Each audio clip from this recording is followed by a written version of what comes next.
ठाणे महानगरपालिकेच्या परिवहन सेवेतील निवृत्त कर्मचाऱ्यांची 350 कोटीहून अधिक थकीत देणे असून अनेक आंदोलनं पाठपुरावा करूनही कर्मचाऱ्यांच्या पदरात काहीच पडलेलं नाही।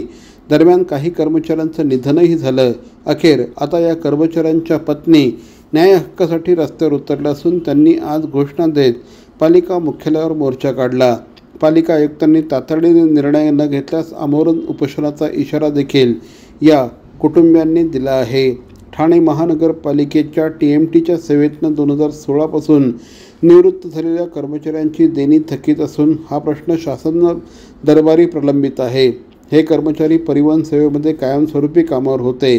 30 ते 35 वर्ष सेवा बजावून त्यांनी परिवहन सेवेतनं निवृत्ती घेतली।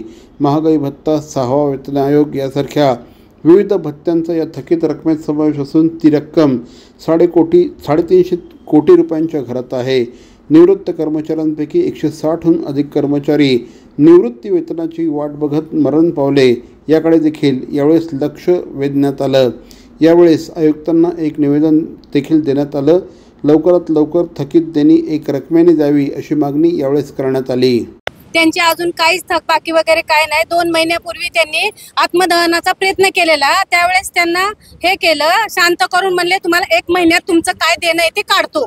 मग आता 3 महिने झाले अजून काही केलेलं नाहीये। मी मध्ये 15 दिवसाखाली 3-4 तास डेपोत बसून आले, मला आयुक्त साहेब भेटले नाहीत। मंगळवारी त्यांचा दिवस असतो म्हणून मी गेलेले, 4 तास बसून आले, मला भेटले नाहीत। ते पैसे भेटणार, आज भेटणार, उद्या भेटणार। त्यांना खूप मोठा आजार होता, LID म्हणून असतो, 1000 रुपये एकाला असतो। 24 तास ऑक्सिजनवर होते। रोज विचारायचे पैसे भेटले का, आपले पैसे मिळाले का। तरी माझी सर्वांना विनंती, साहेबांना विनंती, काही करून 2016-21 पासून ज्यांचे काही पैसे त्यांचे कृपया करून पैसे भेटावे हीच माझी एवढी इच्छा आहे। तर उपमुख्यमंत्री अजित पवार त्यांच्या PMTला पैसे देतात, देवेंद्र फडणवीस बेस्टला देतात, STला देतात, पण TMT कर्मचाऱ्यांना का नाही देत? तुमचे आम्ही शिवसेनेचेच कर्मचारी आहोत, शिवसेनेची सत्ता आहे, शिवसेनेचे मुख्यमंत्री आहेत, मग आमच्या TMT कर्मचाऱ्यांवर अन्याय का? ठाणे महापालिकेचे परिवहन सेवेतले व्यवस्थापक त्यांना जाऊन भेट दिली आहे। त्या भेटीमध्ये त्यांच्यावर चर्चा केली।